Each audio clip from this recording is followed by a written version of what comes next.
acompañó para ir a una reunión familiar.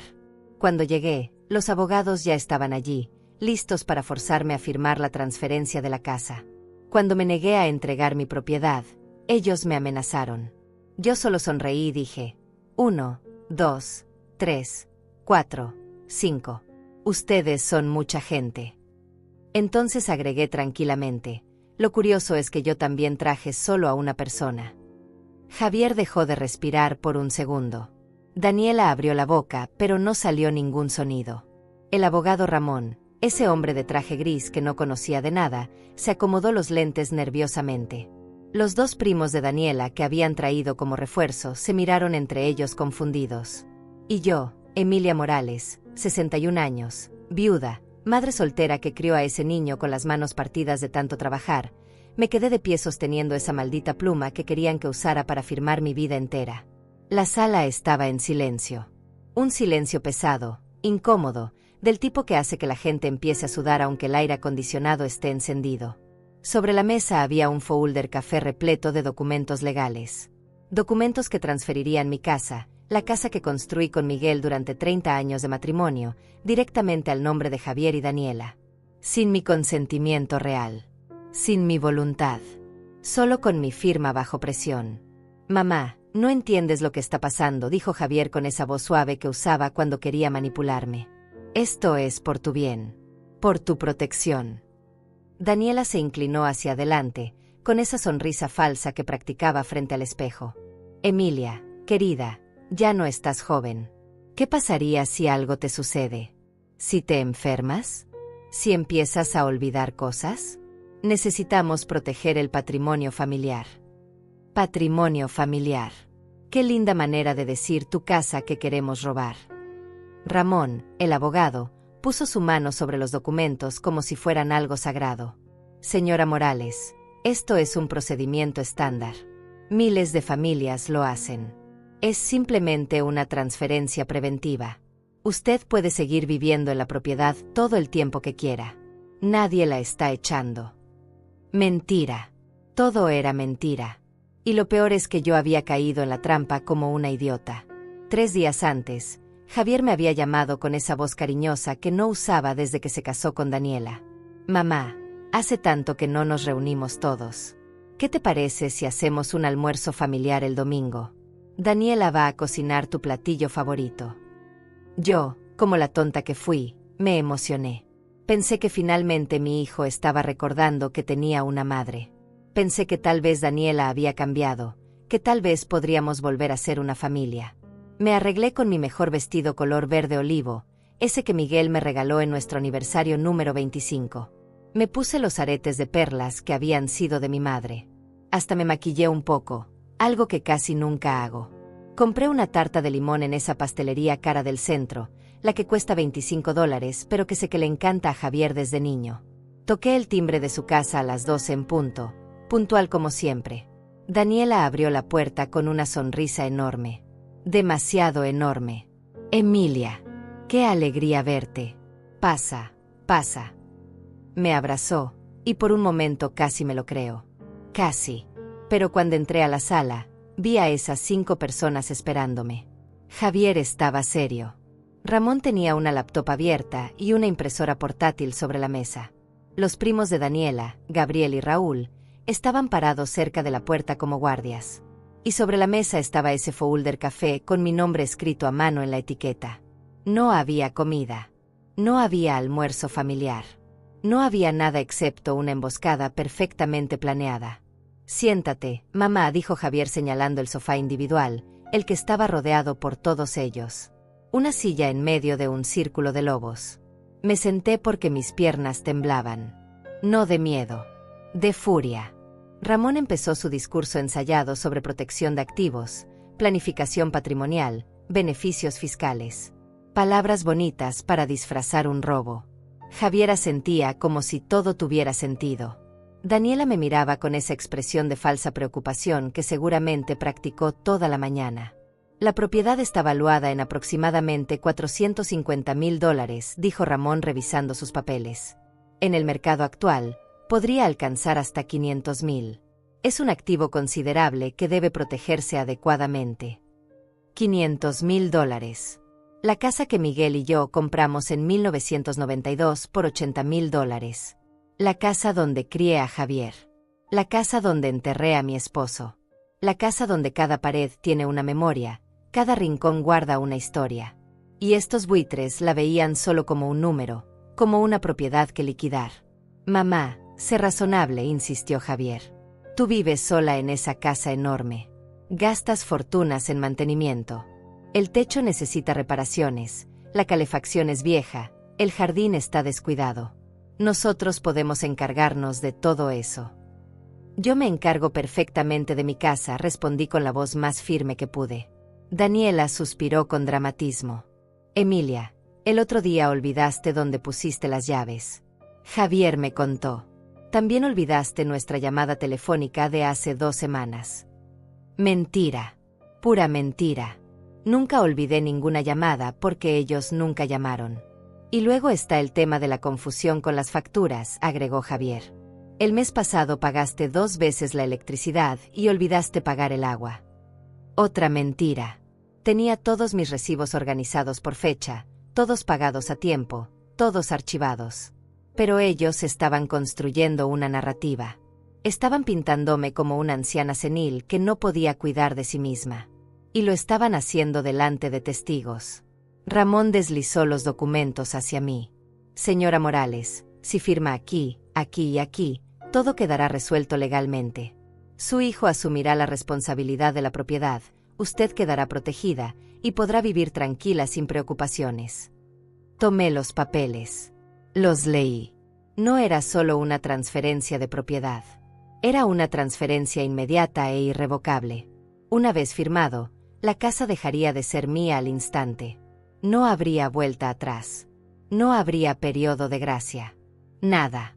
No voy a firmar esto, dije dejando los papeles sobre la mesa. El ambiente cambió inmediatamente. Las sonrisas desaparecieron. Javier apretó la mandíbula. Daniela entrecerró los ojos.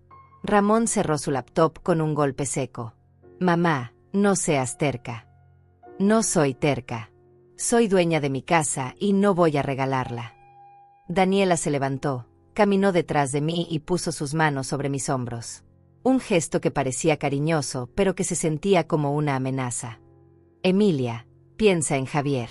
Piensa en tu nieto que podría nacer pronto. No quieres que tu familia tenga seguridad. No tenía ningún nieto en camino. Eso también era mentira. Si no firmas, dijo Javier levantándose, su voz ya sin ninguna calidez fingida, vas a quedarte sola. Completamente sola. Nadie va a visitarte. Nadie va a ayudarte cuando lo necesites. Y cuando realmente empieces a olvidar cosas, cuando realmente necesites ayuda, no habrá nadie allí para ti. Era una amenaza directa. Mi propio hijo me estaba amenazando con abandono si no le daba mi casa. Gabriel y Raúl se acercaron un poco más, reduciendo el espacio. Ramón abrió su portafolio y sacó una segunda copia de los documentos. Tenemos todo el día, señora Morales. Y fue entonces cuando lo dije. Cuando conté uno por uno. Cuando les hice saber que no estaba tan indefensa como pensaban. 1, 2, 3, 4, 5. Ustedes son mucha gente. Lo curioso es que yo también traje solo a una persona. Y afuera, en mi carro, esperando mi señal, estaba Mauricio, mi hermano menor. El abogado jubilado que sabía exactamente qué hacer con serpientes como estás. Pero antes de que Mauricio entrara, antes de que todo explotara, necesito que entiendan cómo llegué hasta aquí. Como una madre que daría su vida por su hijo, terminó sentada en esa sala rodeada de extraños y amenazas. Porque esto no empezó ese domingo. Empezó hace mucho tiempo, cuando yo todavía creía que el amor incondicional siempre era correspondido. Conocí a Miguel cuando tenía 22 años. Yo trabajaba como secretaria en una fábrica textil y él era supervisor de producción. No teníamos nada excepto sueños y ganas de trabajar. Nos casamos 6 meses después en una ceremonia simple con 20 invitados. Nuestra luna de miel fue un fin de semana en un hotel modesto a 2 horas de la ciudad. Y fue perfecto. Miguel trabajaba turnos dobles. Yo tomé un segundo empleo haciendo contabilidad por las noches. Ahorramos cada centavo durante 8 años hasta que finalmente pudimos dar el enganche de esa casa. $80,000 nos costó en 1992. Para nosotros era una fortuna. Para el banco era una apuesta arriesgada porque apenas calificábamos para el préstamo. Recuerdo el día que recibimos las llaves. Miguel me cargó para cruzar el umbral, aunque yo protestaba porque él tenía problemas de espalda. Recorrimos cada habitación vacía imaginando nuestro futuro. «Aquí va a dormir nuestro hijo», dijo Miguel tocando la pared del cuarto pequeño al final del pasillo. «Aquí vamos a envejecer juntos», dijo en la habitación principal. Javier nació 2 años después. Un bebé hermoso, sano, que llenó esa casa de risas y vida. Miguel instaló un columpio en el árbol del jardín. Yo pinté nubes en el techo de su habitación.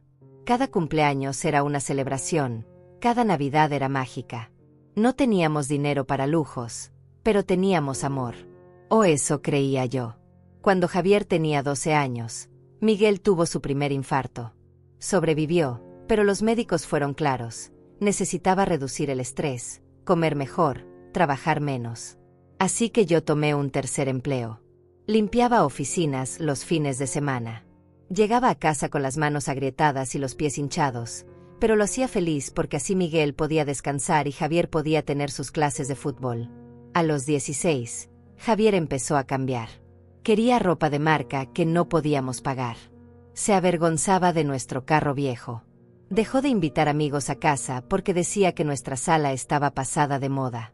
Miguel intentó hablar con él sobre valores, sobre trabajo duro, sobre gratitud. Javier solo rodaba los ojos y se encerraba en su cuarto. «Es la edad», decía Miguel. «Ya se le va a pasar». No se le pasó. A los 18, Javier se fue a la universidad. Nosotros vendimos el carro de Miguel y compramos uno más barato para poder pagar su colegiatura. «Educación es inversión», decía Miguel, aunque eso significara que él tomara 3 autobuses para llegar al trabajo. Javier estudiaba administración de empresas. Soñaba con ser empresario, con tener su propia compañía, con hacerse rico. Nunca preguntó cuánto nos costaba su educación. Nunca agradeció los sacrificios. Simplemente esperaba que lo pagáramos todo porque eso es lo que hacen los padres, ¿verdad? Se graduó a los 22. Miguel y yo lloramos de orgullo en esa ceremonia. Habíamos logrado darle lo que nosotros nunca tuvimos, un título universitario, una oportunidad de algo mejor. 6 meses después conoció a Daniela en una conferencia de negocios. Ella era hija de un empresario medianamente exitoso, acostumbrada a cierto nivel de vida. Venía de una familia donde el dinero fluía con facilidad. Cuando Javier nos la presentó, yo intenté ser amable. Le pregunté sobre su familia, sus intereses, sus planes. Ella me respondió con monosílabos mientras revisaba su teléfono. Miguel me apretó la mano por debajo de la mesa. Ambos lo sentimos. Esa mujer no nos quería allí. Se casaron un año después en una boda que costó más de lo que nosotros ganábamos en 3 años. La familia de Daniela pagó todo. Nosotros solo fuimos invitados incómodos en nuestra propia mesa. Durante el brindis, Javier agradeció a los padres de Daniela por su generosidad y apoyo. A nosotros ni nos mencionó. Estaba nervioso, justifiqué después cuando Miguel no podía dormir esa noche. Solo olvidó incluirnos. Pero Miguel sabía la verdad. Perdimos a nuestro hijo, Emilia. Lo perdimos ante un mundo que le enseñó que el dinero vale más que la familia. 2 años después del matrimonio, Miguel tuvo su segundo infarto. Este fue peor. Pasó 3 semanas en el hospital. Javier vino a visitarlo 2 veces. Daniela nunca apareció. Cuando Miguel salió, necesitaba cuidados constantes. Yo dejé mi trabajo para atenderlo tiempo completo. Vivíamos de nuestros ahorros y la pequeña pensión de Miguel. Le pedí a Javier si podía ayudarnos con algunos gastos médicos. Solo $300 al mes. Él dijo que estaba en una situación difícil, que estaba invirtiendo en un negocio nuevo, que pronto las cosas mejorarían y entonces nos ayudaría. Nunca llegó ese dinero. Vendimos joyas. Vendimos muebles. Vendimos todo lo que pudimos excepto la casa. La casa era intocable. Era nuestro refugio, nuestro legado, lo único que quedaba de 30 años de trabajo conjunto. Miguel murió un martes por la mañana de marzo, 3 años atrás. Yo estaba sosteniendo su mano. Sus últimas palabras fueron: no dejes que te quiten la casa, Emilia. Prométemelo. Se lo prometí. Javier llegó al funeral manejando un carro nuevo. Un BMW plateado que costaba al menos $60,000. Daniela llevaba un vestido negro de diseñador y zapatos que probablemente costaban más que el ataúd de su suegro. Durante el velorio, Javier habló con todos sobre su nuevo emprendimiento, sobre las oportunidades que estaba explorando, sobre el futuro brillante que le esperaba. No lloró ni una sola vez. Después del entierro, se acercó a mí. Mamá, sé que esto es difícil. Si necesitas ayuda con la casa, con los gastos, podemos hablar de opciones. Opciones. Esa palabra debió haberme alertado. Los primeros meses de viudez fueron horribles. La casa se sentía vacía sin Miguel. Cada rincón me recordaba a él. Pero yo me mantuve fuerte. Conseguí un trabajo de medio tiempo en una biblioteca. No pagaba mucho, pero era suficiente para cubrir mis gastos básicos. La pensión de viuda de Miguel cubría el resto. Javier empezó a visitarme más seguido. Al principio pensé que finalmente estaba siendo un buen hijo. Venía los domingos, tomábamos café, platicábamos. Pero siempre terminaba la conversación igual. Mamá, esta casa es demasiado grande para ti sola. ¿Has pensado en vender? Podrías mudarte a un departamento más pequeño, más manejable. Esta es mi casa, Javier. Aquí están mis recuerdos. Los recuerdos están en tu corazón, no en las paredes. Qué fácil era para él decir eso. Qué conveniente. Daniela empezó a acompañarlo en las visitas. Siempre con comentarios sutiles. Ay, Emilia, ese techo se ve mal. ¿Cuándo fue la última vez que lo repararon? Esa alfombra ya está muy vieja, ¿no? Podrías tropezarte. El jardín necesita mucho trabajo.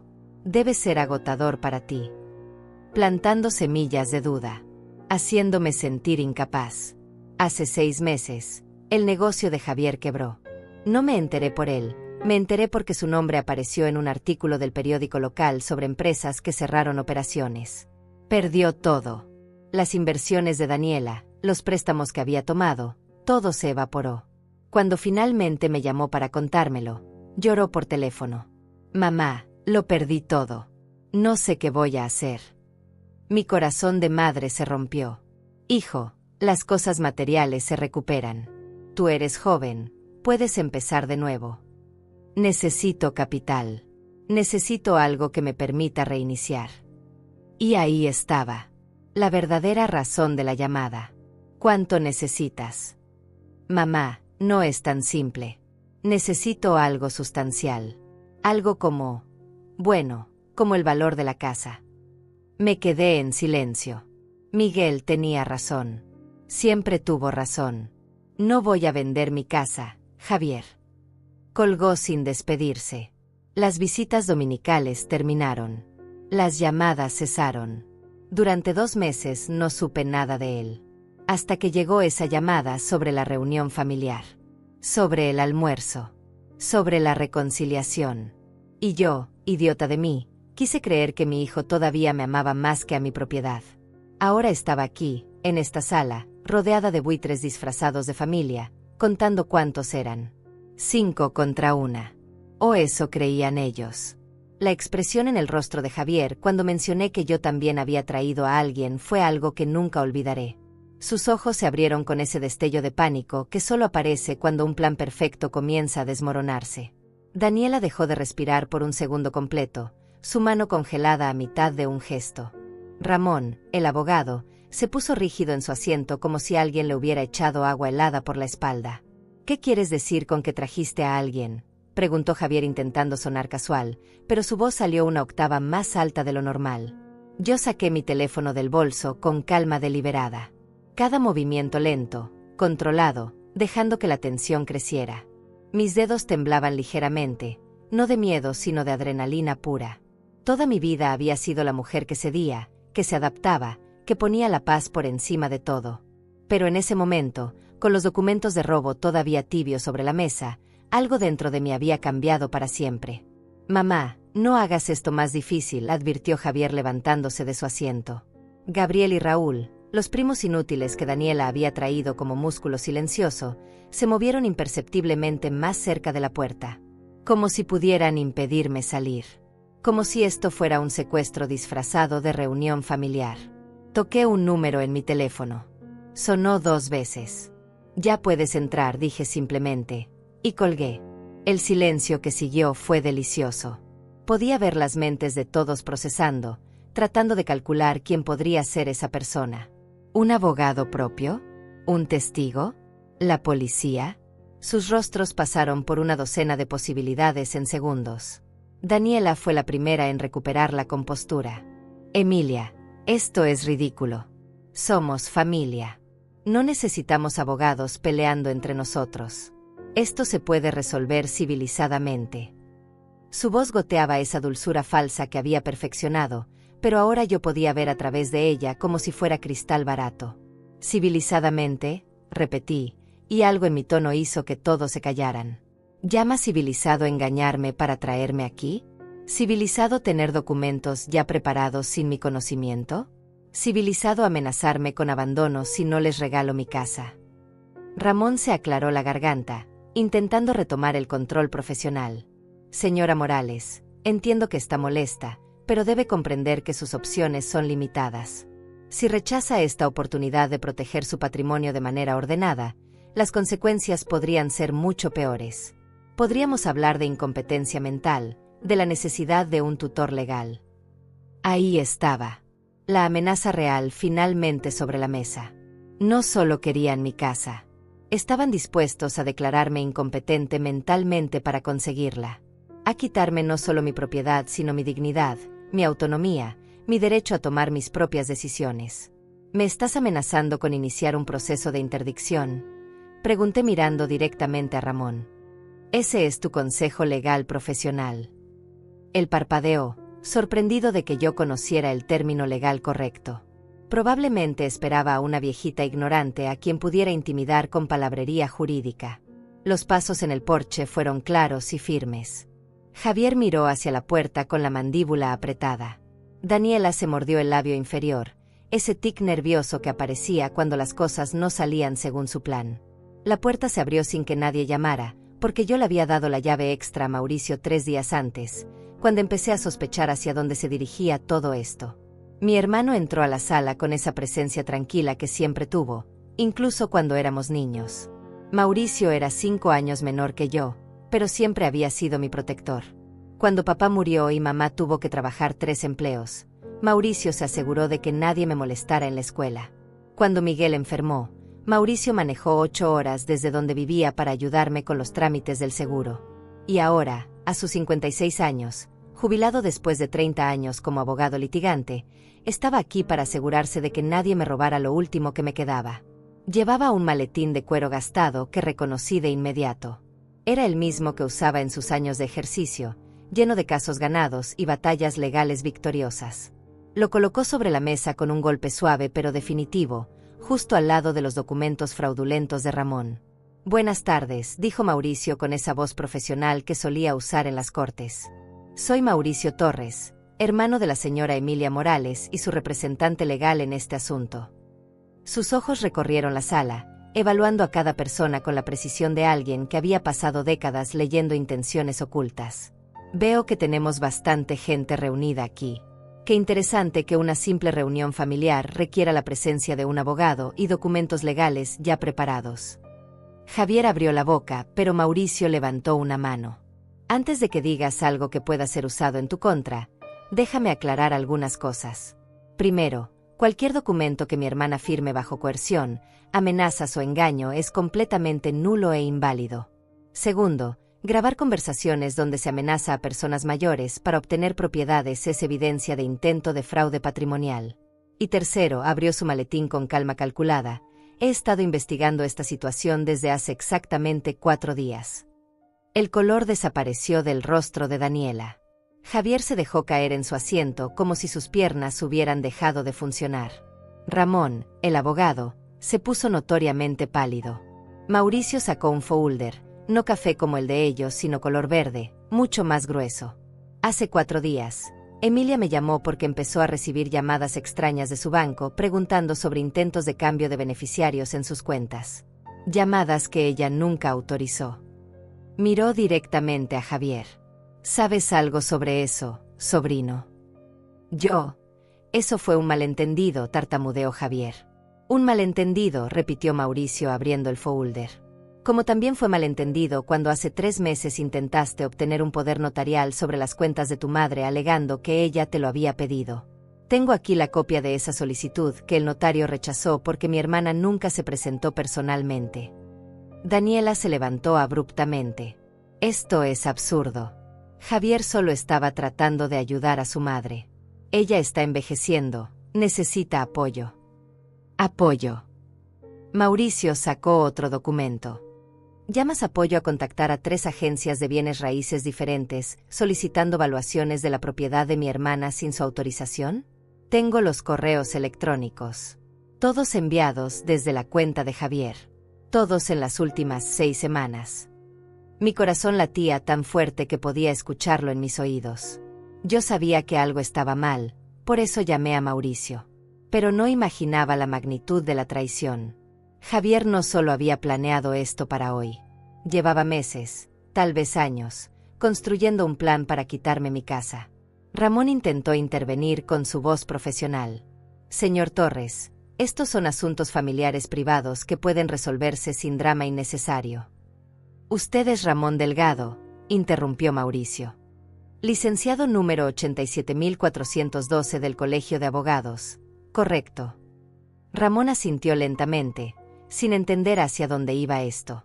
Interesante, porque el Colegio de Abogados tiene reglas muy estrictas sobre ética profesional, específicamente sobre participar en esquemas para defraudar a personas mayores de sus propiedades. Mauricio sacó su propio teléfono. Tengo grabada toda esta conversación desde que entré. Cada amenaza, cada intento de coerción, cada palabra sobre declarar incompetente a mi hermana para obtener su casa. La habitación se llenó de un silencio tan pesado que podía sentirse físicamente. Gabriel y Raúl intercambiaron miradas nerviosas y empezaron a retroceder hacia la puerta. Ellos eran solo extras en esta obra, probablemente sin entender completamente en qué se habían metido. Emilia, dijo Javier con voz quebrada, por favor, tienes que entender. Estoy desesperado. Perdí todo. Daniela y yo estamos a punto de perder nuestro departamento. Necesito empezar de nuevo y la casa es la solución fácil. Terminé la frase por él. ¿Tu herencia adelantada? El premio por ser mi hijo. Las lágrimas corrían por su rostro ahora, pero ya no me conmovían. Había llorado demasiadas veces por este hombre que crió, alimentó y amó incondicionalmente. El hombre que ahora estaba dispuesto a destruirme para salvarse a sí mismo. Mauricio no había terminado. Cerró el primer folder y abrió otro, este aún más grueso. Ahora viene la parte interesante, dijo con esa calma que solo tienen los abogados experimentados cuando saben que tienen todas las cartas ganadoras. Verán, cuando Emilia me contó sobre las llamadas extrañas del banco y esta repentina invitación a una reunión familiar, mi instinto profesional se activó. Así que hice algo de investigación. Sacó un sobremanila y extrajo una serie de hojas impresas. Desde donde estaba sentada podía ver que eran capturas de pantalla de conversaciones. Muchas conversaciones. Estos son mensajes de texto entre Javier y Daniela de los últimos 4 meses, explicó Mauricio colocándolos sobre la mesa como cartas de póker. Los obtuve legalmente a través de registros de la compañía telefónica después de presentar una solicitud formal por sospecha de fraude contra persona mayor. Es fascinante lo que la gente escribe cuando cree que nadie más lo verá. Daniela se puso de pie tan rápido que su silla cayó hacia atrás. Eso es invasión de privacidad. No puedes. Puedo y lo hice, la interrumpió Mauricio sin siquiera mirarla. Y ahora todos vamos a leer juntos algunos fragmentos especialmente reveladores. Tomó la primera hoja. Mensaje de Daniela a Javier, 23 de agosto. Tu mamá es terca, pero todos tienen un punto de quiebre. Solo necesitamos presionarla correctamente. Hagámosla sentir incompetente, sola, asustada. Eventualmente firmará lo que sea. El estómago se me revolvió. Escuchar esas palabras en voz alta, dichas por mi hermano, sobre una conversación entre mi hijo y su esposa planeando manipularme sistemáticamente, era peor que cualquier pesadilla. Javier había dejado de llorar. Ahora solo miraba el piso con las manos temblando. Mauricio continuó. Mensaje de Javier a Daniela, 3 de septiembre. Hablé con Ramón. Dice que si conseguimos que parezca que mamá está perdiendo la cabeza, podemos iniciar un proceso de tutela. Una vez que yo sea su tutor legal, la casa es básicamente nuestra. Podemos venderla, quedarnos el dinero y meterla en algún asilo barato. Hizo una pausa dejando que esas palabras penetraran en cada rincón de la sala. ¿Algún asilo barato tienes en mente, Javier? Mi hijo no respondió. Daniela tampoco. Ramón había cerrado su laptop y guardaba sus cosas con movimientos torpes, claramente queriendo desaparecer de allí lo más rápido posible. Hay más, dijo Mauricio sacando otra hoja. Mensaje de Daniela a Javier, 15 de septiembre. Contraté a alguien para que llame a tu mamá haciéndose pasar por el banco. La vamos a confundir tanto que ella misma va a pensar que está perdiendo la razón. Y efectivamente, Emilia empezó a recibir llamadas falsas una semana después. Me miró con compasión genuina. Esas llamadas sobre cambios en tus cuentas, hermana, nunca fueron del Banco Real. Eran de un número falso que contrataron específicamente para hacerte dudar de tu propia mente. Ahí estaba. La confirmación de que no estaba volviéndome loca. Durante semanas había recibido esas llamadas confusas, contradictorias, que me hacían cuestionar mi memoria. Llamadas donde alguien que sonaba oficial mencionaba transacciones que yo no recordaba, cambios que nunca autoricé, problemas que no existían. Y cada vez que llamaba al Banco Real, me decían que no tenían registro de haberme contactado. Pensé que me estaba volviendo senil. Pensé que Miguel tenía razón en preocuparse por mi futuro. Pensé que tal vez realmente necesitaba ayuda. Pero no. Todo era un plan. Un plan cruel y calculado para destruir mi confianza en mí misma. También está este mensaje particularmente encantador, continuó Mauricio con voz cada vez más dura. Daniela a Javier, 28 de septiembre. Necesitamos actuar rápido antes de que la vieja haga algo estúpido como cambiar su testamento o poner la casa en un fideicomiso. Una vez que firmemos los papeles hoy, ya no importa lo que haga después. La casa será nuestra y ella no podrá hacer nada al respecto. La vieja. Me llamó la vieja. La mujer que acogí en mi familia, que recibí en mi mesa cada Navidad, que traté como a la hija que nunca tuve, me llamaba la vieja mientras planeaba robarme. Gabriel y Raúl ya estaban en la puerta, murmurando excusas sobre tener que irse, claramente sin querer ser parte de lo que estaba a punto de explotar. Mauricio los dejó ir sin comentario. Ellos eran solo peones, probablemente engañados igual que yo sobre el verdadero propósito de esta reunión. Ramón cerró su maletín con un clic decisivo. Yo no sabía nada sobre llamadas falsas o planes de tutela forzada, dijo rápidamente. Me contrataron para un proceso de transferencia de propiedad voluntaria. Si hubiera sabido sobre coerción o fraude, nunca habría aceptado el caso. Tienes suerte de que te creo, respondió Mauricio. Pero aún así vas a recibir una copia de mi reporte al colegio de abogados. Por tu bien, espero que mantengas mejores estándares éticos con tus futuros clientes. Señaló la puerta. Puedes irte. Ramón no esperó una segunda invitación. Salió de esa casa más rápido de lo que probablemente había corrido en años. Ahora solo quedábamos 4. Mauricio, yo, Javier y Daniela. La familia. O lo que quedaba de ella después de que la avaricia la hubiera devorado desde adentro.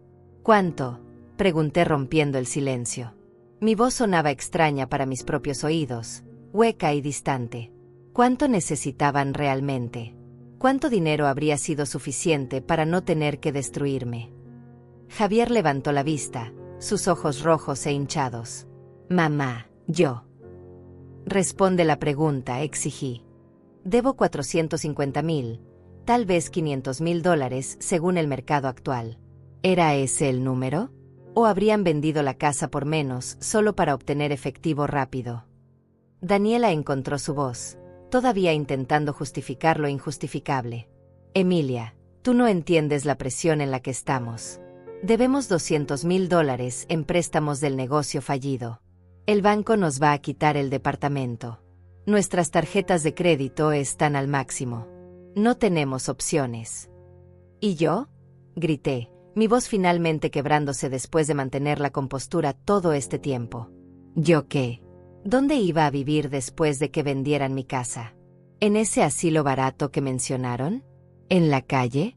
¿Les importó siquiera por un segundo? Íbamos a darte algo del dinero, murmuró Javier, para que pudieras rentar un lugar pequeño, algo sencillo. Esta es mi casa.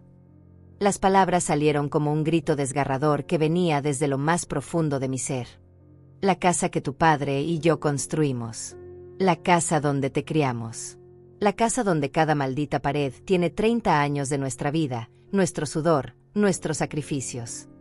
Me puse de pie, temblando de furia y dolor. Tu padre vendió su carro para que tú pudieras ir a la universidad. Yo trabajé 3 empleos para que tuvieras tus clases de fútbol. Nos saltamos comidas para que tú pudieras tener nuevos zapatos cada año. ¿Y así nos pagas? Tratando de robarme lo único que me queda de él. Javier se derrumbó llorando, pero ya no me importaba. Mauricio puso su mano en mi hombro, un gesto de apoyo silencioso. Hay algo más que necesitan saber, dijo Mauricio después de darme un momento para recuperar el aliento. Algo que va a terminar esta discusión de una vez por todas. Sacó un documento diferente, con sellos oficiales y firmas notariales. Hace 3 días, después de revisar toda esta evidencia y discutir las opciones con Emilia, procedimos con una acción legal preventiva. La casa ya no está únicamente a nombre de mi hermana. El rostro de Daniela pasó del rojo de vergüenza al blanco pálido del shock. ¿Qué hiciste?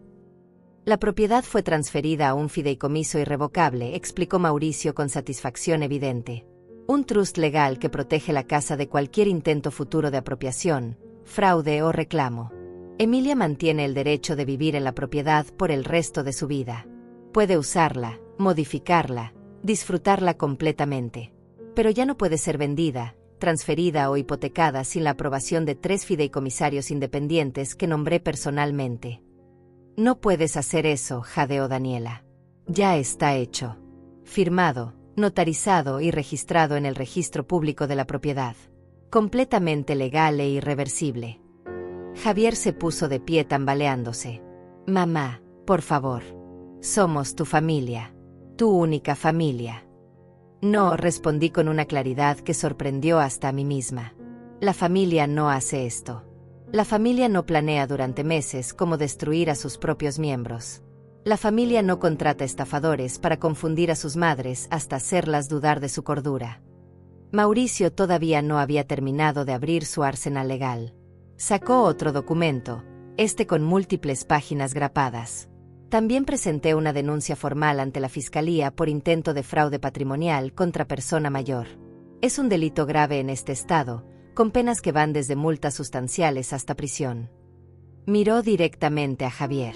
La evidencia que tengo es más que suficiente para un proceso penal. Los mensajes de texto, las llamadas falsas rastreadas, los intentos documentados de obtener poderes notariales fraudulentos, todo. El color desapareció completamente del rostro de mi hijo. Tío Mauricio, por favor, yo nunca quise que llegara tan lejos. Daniela y yo solo estábamos desesperados. La desesperación no justifica el crimen, respondió Mauricio sin una pizca de simpatía. Y lo que planearon hacer no era solo moralmente repugnante, era ilegal en múltiples niveles. Daniela finalmente mostró su verdadero rostro. Toda la actuación de nuera preocupada desapareció en un instante. Esto es ridículo. Una viuda solitaria con demasiada casa que no puede mantener, un hijo que solo quería ayudarla a tomar decisiones sensatas sobre su futuro. Cualquier juez verá esto como un asunto familiar privado, no como un crimen. ¿Quieres apostar tu futuro a esa teoría legal?, preguntó Mauricio levantando una ceja. Porque yo pasé 30 años en tribunales penales y te aseguro que los jueces no ven con buenos ojos a personas que conspiran para robar las casas de ancianos, especialmente cuando hay evidencia escrita de premeditación y dolo. Me senté nuevamente, las piernas temblándome demasiado para seguir de pie. Todo esto era demasiado. Demasiada traición, demasiada maldad, demasiado dolor concentrado en una sola tarde. La sala donde habían planeado mi destrucción ahora se sentía claustrofóbica, las paredes cerrándose sobre mí. Mauricio debió notar mi estado porque su tono se suavizó ligeramente. Emilia, ¿Quieres que llamemos a la policía ahora o prefieres manejar esto de otra manera? Miré a mi hijo. El niño que había amamantado, que había cuidado durante noches de fiebre, que había consolado después de pesadillas. El joven que había aplaudido en su graduación, que había abrazado en su boda, que había sostenido cuando lloró por la muerte de su padre. Ese niño ya no existía. Tal vez nunca existió realmente. Tal vez siempre fue esta persona capaz de traicionar a su propia madre por dinero. Quiero que se vayan, dije finalmente. Quiero que tomen sus papeles, sus mentiras, sus planes malvados y salgan de esta casa. Y quiero que nunca, nunca más se acerquen a mí. Mamá. Comenzó Javier. No me llames mamá, lo interrumpí. Una madre es alguien que sus hijos aman y respetan. Tú me ves como un activo financiero, como un obstáculo entre tú y el dinero que crees que mereces. No soy tu madre. Soy solo la vieja estúpida que casi cae en tu trampa. Las palabras dolían al salir, como si cada una arrancara un pedazo de mi corazón. Pero necesitaban ser dichas. Daniela agarró su bolso, finalmente entendiendo que la batalla estaba perdida. Esto no termina aquí, Emilia. Vamos a pelear esto legalmente. Tenemos derechos. No tienen ningún derecho sobre mi propiedad, respondió Mauricio antes de que yo pudiera hacerlo. Y si intentan cualquier acción legal, cualquier acoso, cualquier contacto no deseado con mi hermana, no solo procederé con los cargos criminales, sino que agregaré demandas civiles por daño emocional, difamación y acoso. ¿Quieren probar cuánto les va a costar eso encima de sus $200,000 de deuda? Javier recogió el folder café de documentos inútiles con manos temblorosas. Mamá, algún día vas a entender que solo queríamos protegerte. Protegerme, repetí con una risa amarga que sonó más como un sollozo. Me protegieron tan bien que contraté a personas para hacerme creer que estaba perdiendo la razón. Me protegieron tanto que planearon declararme incompetente y encerrarme en un asilo. Qué afortunada soy de tener un hijo tan protector. No tenía más palabras. No había nada más que decir. Mauricio le señaló la puerta y esta vez ambos caminaron hacia ella.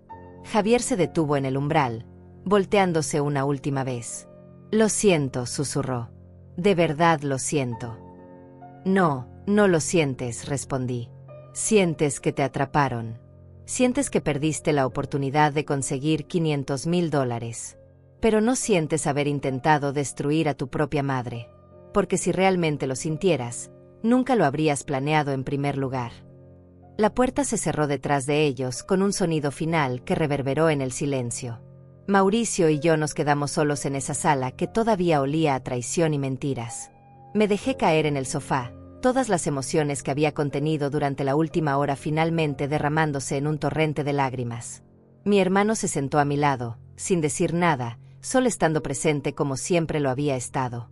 Después de varios minutos de llanto silencioso, finalmente pude hablar. ¿Cómo supiste?, pregunté con voz ronca. ¿Cómo supiste que necesitabas investigar tan profundamente? Mauricio suspiró. Cuando me llamaste hace 4 días, algo en tu voz me alertó. Conocía ese tono. Lo había escuchado en docenas de clientes a lo largo de los años. Personas siendo manipuladas, gastadas, confundidas sistemáticamente. Y cuando mencionaste las llamadas raras del banco seguidas inmediatamente por la invitación repentina de Javier a una reunión familiar, todos los patrones encajaron. Patrones. El fraude patrimonial contra personas mayores sigue ciertos patrones predecibles, explicó. Primero te hacen dudar de ti misma, de tu capacidad mental. Luego crean situaciones de urgencia o presión social. Finalmente presentan una solución que casualmente los beneficia a ellos. Es un manual básico de estafa familiar. Me limpié las lágrimas con el dorso de la mano. Entonces llamaste a la compañía telefónica. Y descubrí que Javier había estado usando un servicio de números virtuales para hacer esas llamadas falsas. Contraté a un investigador privado que rastreó los correos a las agencias de bienes raíces. Revisé los registros públicos y encontré los intentos de poder notarial rechazados. Cada pieza de evidencia llevaba a la siguiente. Hizo una pausa. Emilia, he visto casos feos en mi carrera. Pero esto, un hijo haciendo esto a su madre, fue especialmente perturbador. ¿Realmente vas a presentar cargos criminales?, pregunté, no segura de qué respuesta quería escuchar. Mauricio me miró con seriedad. Esa decisión es tuya, hermana. Yo tengo toda la documentación lista. Puedo presentarla mañana si quieres. O podemos dejarlo como amenaza, algo que los mantenga lejos de ti permanentemente. Pero necesitas pensar cuidadosamente. Si siguen acosándote, si intentan cualquier otra cosa, no voy a dudar. Pensé en Javier sentado en una celda, en visitarlo en prisión, en tener que testificar contra mi propio hijo en un tribunal. La idea me revolvía el estómago. Por ahora, dejémoslo como amenaza, decidí. Pero si vuelven a intentar algo, si me contactan, si empiezan rumores, entonces sí. Entonces procede con todo. Mauricio asintió. Hay algo más que necesito contarte.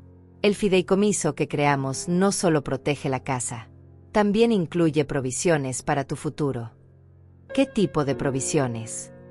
Designé 3 fideicomisarios además de mí mismo. Personas de confianza que conocemos desde hace años. Si alguna vez realmente necesitas vender la casa, por razones médicas o porque decides mudarte a un lugar más pequeño, ellos pueden autorizar la venta. Pero el dinero iría directamente a otro fideicomiso protegido. Javier nunca podría tocarlo, reclamarlo o manipularte para conseguirlo. ¿Y cuando yo muera? La pregunta salió más fácilmente de lo que esperaba. Mauricio sacó otro documento, claramente un testamento con múltiples páginas y sellos oficiales. Cuando mueras, la casa y cualquier activo restante irán a una fundación benéfica que especificaste. Una organización que ayuda a mujeres viudas a mantener sus hogares después de perder a sus esposos. Tu legado ayudará a otras mujeres en situaciones similares a la que viviste con Miguel. Me quedé mirando el documento, las palabras borrosas por las lágrimas que todavía caían. Javier no recibe nada. Nada, confirmó Mauricio. Y el testamento incluye una cláusula específica explicando por qué. Detalla los intentos de fraude, la manipulación, las amenazas. Así que si alguna vez intenta impugnar el testamento, toda esta historia sucia saldrá a la luz pública en un tribunal. Créeme, no querrá esa atención. Una parte de mí, esa parte maternal que nunca muere completamente sin importar cuánto te lastimen, sintió un pinchazo de dolor. Estaba desheredando a mi único hijo. Estaba cortando el último lazo que nos unía. Pero otra parte, la parte que había aprendido en estas últimas horas que el amor no puede ser incondicional cuando se convierte en autodestructivo, sabía que era lo correcto.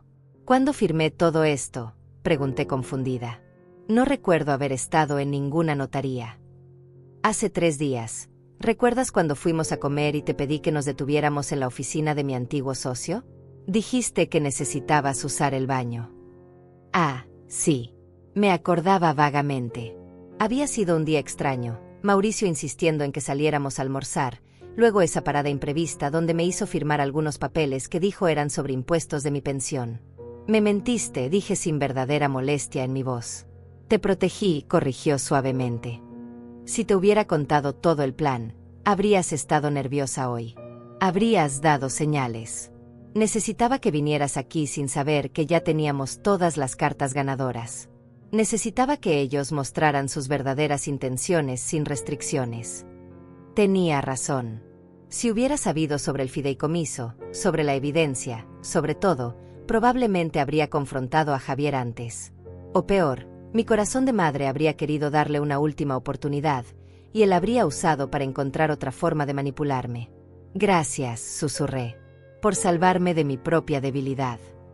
Mauricio me abrazó, ese abrazo de hermano mayor que me había consolado tantas veces a lo largo de los años. No es debilidad amar a tu hijo, Emilia. Pero también no es debilidad protegerte cuando ese amor es usado como arma contra ti. Nos quedamos sentados en silencio por un largo rato. Afuera, el sol comenzaba a ponerse, tiñendo el cielo de naranja y morado. Un día que había comenzado con esperanza ingenua de reconciliación familiar, terminaba con la muerte definitiva de esa familia. ¿Y ahora qué?, pregunté finalmente. Ahora vives tu vida, respondió Mauricio guardando todos los documentos de vuelta en su maletín. Mantienes tu casa, tu dignidad, tu autonomía. Y si alguna vez necesitas algo, cualquier cosa, yo estoy a una llamada de distancia. ¿Crees que Javier realmente lo intentará de nuevo? Buscará otra forma. Mauricio consideró la pregunta cuidadosamente. Honestamente, no lo sé. La desesperación hace que la gente tome decisiones terribles. Pero ahora sabe que estás protegida legalmente y que hay consecuencias reales si cruza la línea. Eso debería ser suficiente para mantenerlo alejado. Me puse de pie, mis piernas todavía temblorosas pero más firmes que antes. Caminé hacia la ventana y miré hacia afuera. Podía ver el carro de Javier todavía estacionado en la entrada, él y Daniela adentro claramente teniendo una discusión acalorada. Probablemente culpándose mutuamente por el fracaso de su plan perfecto. ¿Sabes qué es lo más triste?, dije sin apartar la mirada de la ventana. No es que intentaran robarme. No es siquiera que mintieran y manipularan.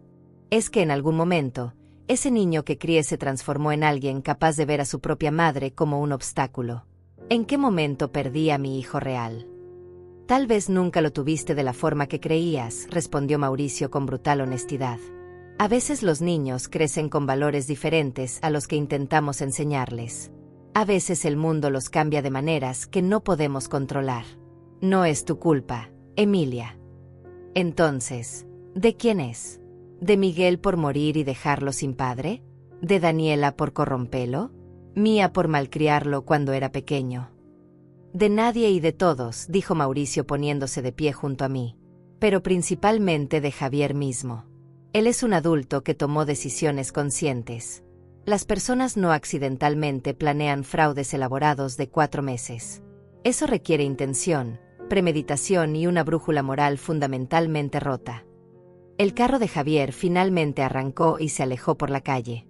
Lo vi desaparecer en la distancia, llevándose con él los últimos restos de la ilusión de que algún día seríamos una familia feliz nuevamente. Necesito salir de aquí, dije de repente. Esta casa tiene demasiados recuerdos ahora, buenos y malos. ¿Quieres que te lleve a mi casa por unos días?, ofreció Mauricio. Negué con la cabeza. No, quiero ir a mi casa. A mi casa. La que Miguel y yo construimos. La que es mía y de nadie más. Necesito estar rodeada de recuerdos reales, no de estas mentiras. Mauricio asintió comprendiendo. Te sigo en mi carro para asegurarme de que llegues bien. Durante el trayecto de regreso a mi casa, mi mente no dejaba de reproducir momentos de la tarde. La sonrisa falsa de Daniela cuando abrió la puerta. La cara de Javier cuando vio a Mauricio entrar. Las palabras en esos mensajes de texto planeando mi destrucción sistemática. Cada imagen era un cuchillo que cortaba más profundo. Pero también había otra emoción mezclándose con el dolor. Algo que no esperaba sentir. Alivio. Un profundo, extraño alivio. Porque ahora sabía. Ya no tenía que preguntarme por qué Javier actuaba distante. Ya no tenía que culparme por alguna falla misteriosa como madre. Ya no tenía que intentar ganarme el amor de mi hijo porque ahora entendía que ese amor nunca había sido real, al menos no del tipo que yo necesitaba. Llegué a mi casa cuando el sol ya se había puesto completamente. Mauricio esperó hasta que entré y encendí las luces antes de irse. La casa estaba exactamente como la había dejado esa mañana. El café que preparé todavía en la cafetera. El libro que estaba leyendo abierto sobre la mesa. Las fotos de Miguel en las paredes mirándome con esa sonrisa cálida que tanto extrañaba. Me senté en el sofá, el mismo donde Miguel y yo solíamos ver películas los viernes por la noche. El mismo donde amamanté a Javier como bebé. El mismo donde lloré cuando Miguel murió. Ese sofá había visto toda mi vida adulta desplegarse. Y ahora había visto también el fin de mi vida como madre. Mi teléfono sonó. Un mensaje de texto. Por un segundo horrible, pensé que podría ser Javier. Pero era Mauricio. ¿Estás bien? Llámame si necesitas hablar. Cualquier hora. Respondí con un simple. Estoy bien. Gracias por todo. No era completamente cierto. No estaba bien. Probablemente no estaría bien por mucho tiempo. Pero estaba segura. Estaba protegida. Y por primera vez en meses, no tenía que dudar de mi propia mente o cuestionar mi propia realidad. Los días siguientes fueron extraños. Seguí mi rutina normal, trabajando en la biblioteca, comprando comestibles, cuidando el jardín que Miguel había plantado años atrás. Pero todo se sentía diferente, como si estuviera viviendo en una versión ligeramente distorsionada de mi propia vida. Las mismas acciones, los mismos lugares, pero con un peso completamente nuevo sobre mis hombros. Mauricio llamaba todos los días. ¿Algún contacto de Javier?, preguntaba siempre. Y todos los días mi respuesta era la misma. Nada. Silencio total. Era desconcertante ese silencio. Parte de mí esperaba lágrimas, disculpas, intentos desesperados de reconciliación. Pero no hubo nada. Era como si hubiera muerto para mi hijo el momento en que se cerró esa puerta. O tal vez yo había muerto para él mucho antes, y simplemente nunca me di cuenta. Una semana después de la confrontación, estaba regando las rosas del jardín cuando mi vecina, la señora Martina, se acercó a la cerca que separaba nuestras propiedades. Era una mujer de 72 años que vivía allí desde antes de que Miguel y yo compráramos la casa. Emilia, vi a tu hijo la semana pasada, dijo con esa expresión preocupada que las personas mayores desarrollan cuando quieren meterse en asuntos que no les corresponden pero sienten que deben hacerlo de todas formas. Parecía molesto. Todo está bien. Consideré mentir. Decir algo vago sobre diferencias familiares temporales. Pero estaba cansada de fingir, cansada de proteger la imagen de un hijo que no se preocupaba por protegerme a mí. Javier intentó robarme la casa. Martina. Planeó durante meses hacerme creer que estaba perdiendo la razón para poder quitarme mi propiedad. Afortunadamente mi hermano lo descubrió a tiempo. El rostro de Martina pasó por varias expresiones en segundos. Shock, incredulidad, furia y finalmente una tristeza profunda. ¡Ay, querida! ¡Qué horrible! Los hijos de hoy. Sacudió la cabeza. Mi propia hija me pidió el año pasado que pusiera la casa a su nombre para evitar impuestos de herencia. Como si yo fuera tan tonta para no saber que una vez hecho eso, ella podría venderla debajo de mí. ¿Y qué hiciste? Le dije que no. Se enojó, dejó de hablarme por 6 meses. Pero eventualmente volvió, sin mencionar nunca más la casa. Supongo que se dio cuenta de que ese camino no llevaría a ningún lado. Martina me miró con comprensión. Es duro, ¿verdad? Darte cuenta de que tus hijos te ven más como una fuente de recursos que como una persona. Es devastador, admití, sorprendida de lo liberador que era hablar honestamente al respecto. Sigo preguntándome qué hice mal. ¿Dónde fallé como madre? No fallaste, dijo Martina con firmeza. Amaste demasiado, tal vez. Diste demasiado, probablemente. Pero fallar implica no hacer lo suficiente. Y tú claramente hiciste todo lo que pudiste. A veces los niños simplemente salen codiciosos sin importar cuánto amor les des. Esas palabras se quedaron conmigo durante días. A veces los niños simplemente salen codiciosos. No era mi culpa. No era porque no los amé suficiente o porque los amé demasiado. Algunas personas simplemente desarrollan un sentido de derecho que ninguna cantidad de buena crianza puede corregir. 2 semanas después de la confrontación, recibí una carta certificada. Mi corazón se detuvo cuando vi el nombre del remitente, un bufete de abogados que no conocía. Con manos temblorosas, abrí el sobre esperando algún tipo de demanda, algún intento final de Javier de conseguir lo que quería a través de medios legales. Pero no era de Javier. Era de Ramón, el abogado que había estado presente ese día terrible. La carta era breve y formal. Estimada señora Morales, por medio de la presente, renuncio formalmente a cualquier participación en el asunto relacionado con la transferencia de propiedad propuesta. Después de revisar las circunstancias completas del caso, reconozco que no realicé la debida diligencia necesaria antes de aceptar la representación. Me disculpo por cualquier angustia que mi participación pudo haber causado. He reportado este incidente al Colegio de Abogados como parte de mi compromiso con la transparencia ética. Llamé inmediatamente a Mauricio. Recibí una carta de Ramón. Yo también, respondió mi hermano. Se está cubriendo legalmente. Probablemente su propio abogado le aconsejó distanciarse completamente del caso antes de que lo investiguen formalmente. ¿Crees que Javier encuentre otro abogado? ¿Para hacer qué, exactamente? La casa está en un fideicomiso irrevocable. No hay base legal para ninguna reclamación. Cualquier abogado competente le dirá lo mismo después de revisar los documentos. Tenía razón, por supuesto. Pero el miedo no siempre es racional. Cada vez que sonaba el teléfono, mi estómago se contraía. Cada vez que veía un carro desconocido en mi calle, mi corazón se aceleraba. Vivía en un estado constante de hipervigilancia, esperando el próximo ataque. Un mes después de la confrontación, finalmente pasó. Estaba en la biblioteca organizando libros devueltos cuando mi jefe, el señor Raúl, se acercó con expresión seria. «Emilia, alguien preguntó por ti hace un rato». Mi sangre se enfrió. «¿Quién?» «Un hombre joven. No dio su nombre. Solo preguntó si todavía trabajabas aquí, cuál era tu horario». Le dije que no podía dar esa información sobre empleados. Se fue sin insistir. «¿Cómo era?» «Alto, cabello oscuro, 30 y tantos. Llevaba una chaqueta de cuero café». «Javier». Tenía una chaqueta exactamente así. Me habían gustado tanto que se la regalé en su cumpleaños hace 2 años, gastando más de lo que debía porque quería verlo feliz. «¿Pareció amenazante?», preguntó Raúl con preocupación genuina. «No sé», respondí honestamente. «Pero tampoco sé por qué vendría aquí después de un mes de silencio». Raúl frunció el ceño. «¿Hay algo que deba saber?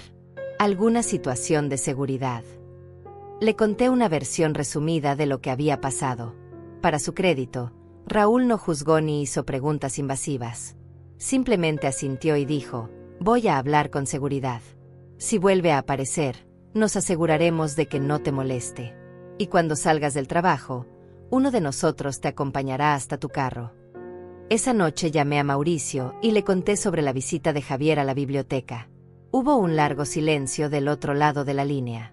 «Está probando límites», dijo finalmente. «Viendo si puede acercarse, si puede hacer contacto indirecto. Es una táctica común en casos de acoso. Debería preocuparme. Deberías estar alerta. Si vuelve a aparecer, si intenta contactarte de cualquier forma, documéntalo todo. Fechas, horas, testigos. Si se convierte en un patrón, podemos solicitar una orden de restricción». Una orden de restricción contra mi propio hijo. La idea era surrealista y desgarradora al mismo tiempo. Pero Javier no volvió a aparecer en la biblioteca. En cambio, 2 días después, recibí una llamada de mi banco. La misma representante que me había ayudado durante años. «Señora Morales, quería informarle que alguien intentó acceder a información sobre sus cuentas. Proporcionaron algunos de sus datos personales, pero no pudieron verificar su identidad completamente. Rechazamos la solicitud y colocamos alertas de seguridad adicionales en todas sus cuentas». «¿Quién fue?» «No puedo revelar esa información, pero puedo decirle que era un familiar cercano, según afirmó la persona». Javier otra vez. No podía tener mi casa, entonces ahora iba tras mis cuentas bancarias. ¿Cuánto tenía allí? Tal vez $50,000 ahorrados a lo largo de décadas de trabajo duro y vida frugal. No era nada comparado con el valor de la casa, pero para alguien desesperado con $200,000 en deudas, probablemente parecía una fortuna. Llamé a Mauricio nuevamente. Estaba empezando a sentir que era lo único que hacía últimamente, reportar cada nueva invasión, cada nuevo intento. «Ya es suficiente», dijo Mauricio con voz dura. «Voy a presentar los cargos criminales mañana. Y voy a solicitar una orden de restricción inmediatamente. Este patrón de acoso tiene que terminar ahora». «Mauricio, espera». «No. Emilia. Sé que es tu hijo. Sé que duele. Pero esto no va a parar por sí solo. Cada vez que le das espacio, él lo interpreta como debilidad y lo intenta otra vez. Necesita consecuencias reales». Esa noche no pude dormir. Di vueltas en la cama durante horas, mirando el techo, el mismo techo que Miguel y yo habíamos pintado juntos hace tantos años. Me imaginaba a Javier siendo arrestado, esposado, metido en una patrulla. Me imaginaba testificando contra él en un tribunal, mirándolo desde el estrado mientras un juez leía los cargos. Me imaginaba visitándolo en prisión, hablando a través de un vidrio sucio por teléfonos mugrientos. Y me imaginaba nunca volviéndolo a ver. Cortando ese último hilo completamente.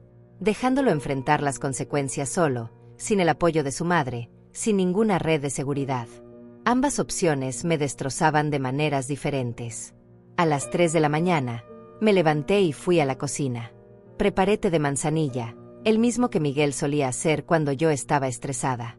Me senté en la mesa donde habíamos compartido miles de comidas, donde habíamos resuelto problemas, donde habíamos planeado nuestro futuro. ¿Qué harías tú, amor?, susurré al aire vacío. ¿Protegerías a nuestro hijo incluso ahora? ¿O me dirías que lo dejara ir? Por supuesto, no hubo respuesta. Pero mientras el té se enfriaba entre mis manos, pensé en lo que Miguel realmente hubiera dicho. Él siempre fue más estricto que yo con Javier. Siempre el que establecía límites cuando yo quería ceder. El amor sin límites no es amor, solía decir. Es codependencia. Para cuando amaneció, había tomado mi decisión. Llamé a Mauricio a las 7 de la mañana. Presenta los cargos, dije sin preámbulo. Y solicita la orden de restricción. Tienes razón. Esto tiene que terminar. Hubo un momento de silencio. Luego, ¿estás segura? No. Pero es lo correcto de todas formas. Mauricio presentó toda la documentación ese mismo día. La evidencia era abrumadora. Los mensajes de texto, las llamadas falsas rastreadas, los intentos de acceso bancario, las visitas de acoso. El fiscal del distrito aceptó el caso inmediatamente. Casos de fraude patrimonial contra personas mayores eran una prioridad en nuestro estado, especialmente cuando había evidencia tan clara de premeditación. La orden de restricción temporal fue aprobada en 24 horas. Javier no podía acercarse a menos de 100 metros de mí, de mi casa, de mi trabajo. No podía llamarme, enviarme mensajes, ni contactarme de ninguna forma. La violación de esa orden significaría arresto inmediato. Esperaba sentir alivio. En cambio, solo sentía un vacío profundo, como si hubiera amputado una parte de mí misma. Necesaria, quizás, para salvar el resto, pero dolorosa de una manera que ninguna medicina podría aliviar. 2 días después de que Javier fue notificado sobre los cargos y la orden de restricción, recibí una llamada de un número desconocido. Casi no contesté, pero algo me hizo responder. Emilia. Era Daniela. Su voz sonaba quebrada, desesperada, completamente diferente de la mujer confiada y manipuladora de ese domingo terrible. No deberías estar llamándome, dije. La orden de restricción es solo para Javier, no para mí, interrumpió rápidamente. Por favor, solo escúchame 5 minutos. Debí colgar. Debí reportar la llamada a Mauricio inmediatamente. Pero la curiosidad, esa parte masoquista de mí que necesitaba saber, me hizo quedarme en la línea. Tienes 3 minutos, dije. Javier está destruido, comenzó Daniela. Las palabras salían atropelladas, desesperadas. No come, no duerme. Solo se sienta mirando la pared. Los cargos criminales, la orden de restricción, todo. Es demasiado. Está hablando de hacerse daño. Mi corazón se apretó dolorosamente. Amenazas de suicidio. La manipulación final. La carta que sabían que no podría ignorar. Si está en peligro, llama al 911, respondí con voz más firme de lo que me sentía. Yo no puedo ayudarlo. Esa es la consecuencia de sus propias acciones. Pero tú eres su madre, gritó Daniela. ¿Cómo puedes ser tan fría, tan cruel? Solo está pidiendo una oportunidad de hablar contigo, de explicarse. Ya explicó todo perfectamente en esos mensajes de texto donde planeaba robarme y meterme en un asilo barato. Estábamos desesperados. La gente hace cosas terribles cuando está desesperada. ¿No merece perdón? No merece una segunda oportunidad. ¿Saben lo que es interesante, Daniela?, dije sintiendo una calma extraña apoderarse de mí. Ustedes nunca me dieron una segunda oportunidad. Cuando llegué a esa reunión, ya tenían todo decidido. Los documentos estaban impresos. El abogado estaba allí. Los testigos estaban listos. No había espacio para negociación, para explicación, para nada. Era firmar o sufrir las consecuencias. Entonces dime, ¿por qué debería yo mostrar la misericordia que ustedes nunca consideraron mostrarme a mí? Hubo silencio al otro lado de la línea. Luego, Daniela jugó su última carta. Si no retiras los cargos, Javier va a perder todo. Su reputación, sus oportunidades futuras, todo. ¿Quieres eso para tu hijo? ¿Quieres destruir su vida completamente? Yo no destruí nada, respondí. Javier hizo eso él solo. Y ahora tiene que vivir con las consecuencias. Igual que yo tengo que vivir con el conocimiento de que mi único hijo me vio como un banco, como un objeto, como algo que explotar y descartar. Por favor. La voz de Daniela se quebró en un sollozo. Tenemos $220,000 en deudas ahora. Los intereses siguen creciendo. Si Javier va a prisión, si tiene antecedentes criminales, nunca podrá conseguir un trabajo decente. Estaremos arruinados para siempre. Y ahí estaba. El verdadero motivo de la llamada. No la preocupación por el bienestar mental de Javier. No el arrepentimiento genuino. Solo pánico financiero. Otra vez, siempre, el dinero. Deberían haber pensado en eso antes de intentar cometer fraude patrimonial, dije. Adiós, Daniela. No vuelvas a llamarme. Colgué antes de que pudiera responder. Mis manos temblaban mientras marcaba el número de Mauricio y le reportaba la llamada. Él documentó todo, agregándolo al archivo que seguía creciendo. ¿Estás bien?, preguntó Mauricio después de tomar todas las notas necesarias. No sé qué significa estar bien ya, admití. Pero estoy haciendo lo correcto. Eso tiene que ser suficiente. La audiencia preliminar para los cargos criminales fue programada para 6 semanas después. Mauricio me explicó que probablemente no tendría que testificar en esa etapa, solo en el juicio real si llegaba tan lejos. Muchos casos como este se resolvían con acuerdos de culpabilidad, especialmente cuando la evidencia era tan contundente. Durante esas 6 semanas, viví en una especie de limbo. Cada día era una mezcla de rutina normal y ansiedad constante. Trabajaba en la biblioteca, cuidaba mi jardín, leía libros, veía televisión. Pero siempre con esa nube oscura sobre mi cabeza, esa fecha en el calendario acercándose inexorablemente. Martina, mi vecina, se convirtió en una amiga inesperada durante ese tiempo. Venía a tomar café varias veces por semana. Nunca preguntaba directamente sobre Javier o el caso, pero su presencia era un consuelo. Me contaba sobre sus propios hijos, sus propias decepciones familiares. Me hacía sentir menos sola en mi dolor. ¿Sabes cuál es el problema con los hijos hoy en día?, dijo un día mientras compartíamos galletas en mi cocina. Crecieron viendo reality shows donde la gente se vuelve rica instantáneamente. Viendo redes sociales donde todos fingen vidas perfectas y caras. Se les enseñó que el éxito rápido es posible, que merecen todo sin trabajar por ello. Javier trabajaba duro, defendí automáticamente. Luego me detuve. O al menos pensé que lo hacía. Trabajar duro y tener ética son cosas diferentes, señaló Martina. Mucha gente trabaja duro tratando de tomar atajos. Tu hijo trabajó duro planeando cómo robarte. Eso no lo hace mejor persona.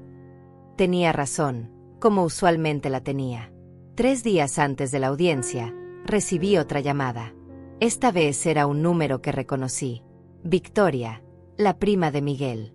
No había hablado con ella desde el funeral. Emilia, escuché sobre lo que pasó con Javier, dijo con voz suave. Quería que supieras que toda la familia de Miguel está de tu lado. Lo que hizo es imperdonable. Me sorprendió su apoyo. Esperaba juicio, críticas por llevar a mi propio hijo a la corte. ¿De verdad?, pregunté cautelosamente. Absolutamente. Miguel te amaba con todo su corazón. Trabajó toda su vida para darte esa casa, esa seguridad. Ver a Javier intentar quitarte eso, intentar deshonrar el legado de su padre así, nos enferma a todos. Hiciste lo correcto al protegerte. Lloré después de esa llamada. Lágrimas de alivio, de gratitud, de validación. No estaba loca. No estaba siendo cruel. Estaba, finalmente, después de toda una vida de dar y sacrificar, eligiéndome a mí misma. El día de la audiencia llegó con un cielo gris que amenazaba lluvia. Mauricio pasó por mí temprano en la mañana.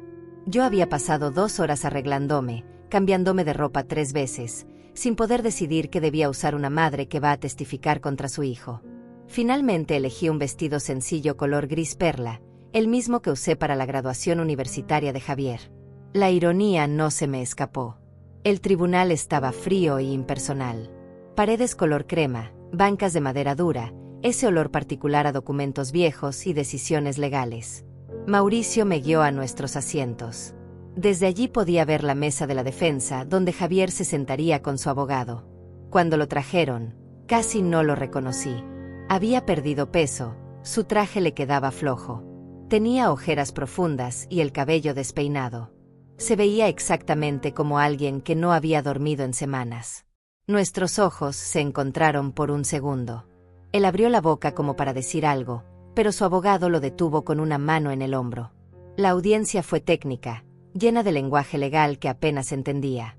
El fiscal presentó la evidencia, los mensajes de texto, los registros telefónicos de las llamadas falsas, los intentos de acceso bancario no autorizados, todo meticulosamente documentado. El abogado de Javier intentó argumentar que era un asunto familiar privado mal interpretado, que no había intención criminal real. El juez, una mujer de unos 50 años con expresión severa, escuchó a ambos lados sin mostrar emoción. Cuando terminaron las presentaciones, se quitó los lentes y miró directamente a Javier.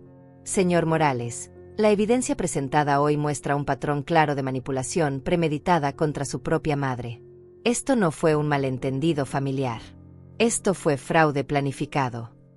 Hizo una pausa. Sin embargo, entiendo que esta es su primera ofensa. El fiscal me ha informado que están dispuestos a considerar un acuerdo de culpabilidad.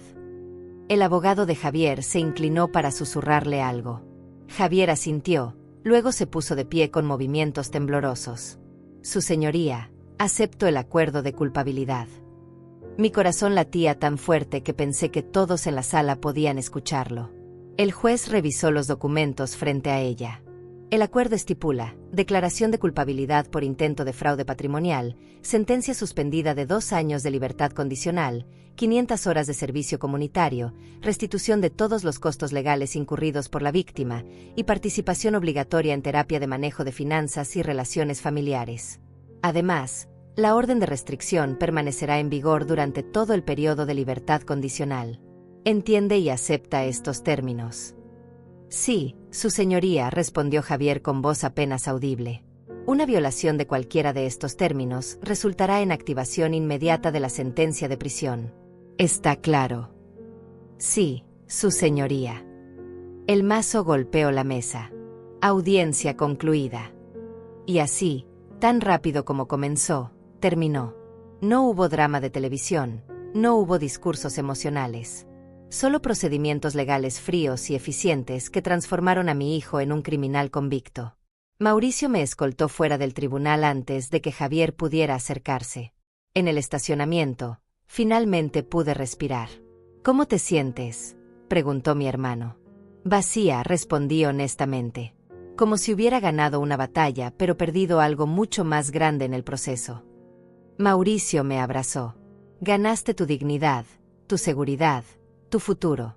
Eso no es poco. Tenía razón. Pero seguía doliendo de maneras que ninguna victoria legal podía curar. Los meses siguientes fueron de ajuste. Aprendí a vivir sin la esperanza constante de reconciliación con Javier. Aprendí que podía estar sola sin estar vacía. Volví a conectarme con amigas que había descuidado durante años. Me uní a un club de lectura en la biblioteca. Empecé a tomar clases de pintura los sábados por la mañana. Y por primera vez en décadas, empecé a vivir para mí misma en lugar de para otros. Martina se convirtió en mi confidente más cercana. Una tarde, 6 meses después de la audiencia, estábamos en mi jardín tomando limonada cuando me hizo una pregunta que nadie más se había atrevido a hacer. ¿Lo extrañas? No tuve que preguntar a quién se refería. Extraño al niño que creí que era. Extraño la ilusión de tener un hijo que me amaba. Pero no extraño al hombre que intentó destruirme. Esas son 2 personas diferentes. Y si algún día, después de que termine la libertad condicional, él trata de contactarte. Lo había pensado 1000 veces. No lo sé. Tal vez con años de terapia, con cambios reales, podríamos tener algún tipo de relación superficial. Pero nunca volverá a ser mi hijo de la forma en que lo fue. Esa confianza está muerta. Martina asintió con comprensión. A veces el amor más grande que podemos dar es dejando ir.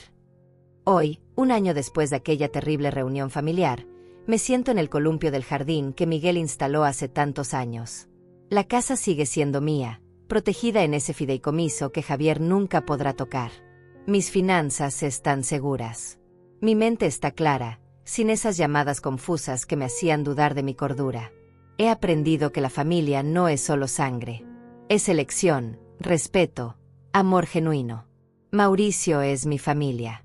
Martina es mi familia. Las amigas del club de lectura son mi familia. Y yo misma, finalmente, soy mi propia familia. ¿Sigo siendo madre? Supongo que biológicamente siempre lo seré. Pero la maternidad basada solo en obligación y culpa no es maternidad real. Es prisión emocional. Y yo elegí mi libertad. A veces, en las noches tranquilas, miro las fotos de Javier cuando era niño. El bebé sonriente. El niño jugando fútbol. El adolescente en su graduación. Y me permito llorar por ese niño que se perdió en algún lugar del camino hacia convertirse en adulto. Pero ya no me culpo por su pérdida. Miguel tenía razón en sus últimas palabras. La casa era más que propiedad. Era dignidad, autonomía, el fruto de una vida de trabajo honesto. Y yo la protegí. No solo de Javier, sino también de mi propia debilidad de querer ser amada a cualquier costo. He aprendido que uno puede amar y establecer límites simultáneamente. Que decir no a tu hijo no te hace mala madre, te hace madre sabia. Que protegerte a ti misma no es egoísmo, es supervivencia. Y cuando el viento mece el columpio y las rosas que planté con Miguel florecen cada primavera, sé que tomé la decisión correcta. La casa permanece. Yo permanezco. Y eso, finalmente, es suficiente. Porque al final, lo más valioso que una madre puede enseñar es que el amor verdadero nunca exige que te destruyas para probar tu lealtad. Y si tu hijo no puede entender esa lección, entonces el fracaso no fue en la enseñanza. Fue en el aprendizaje.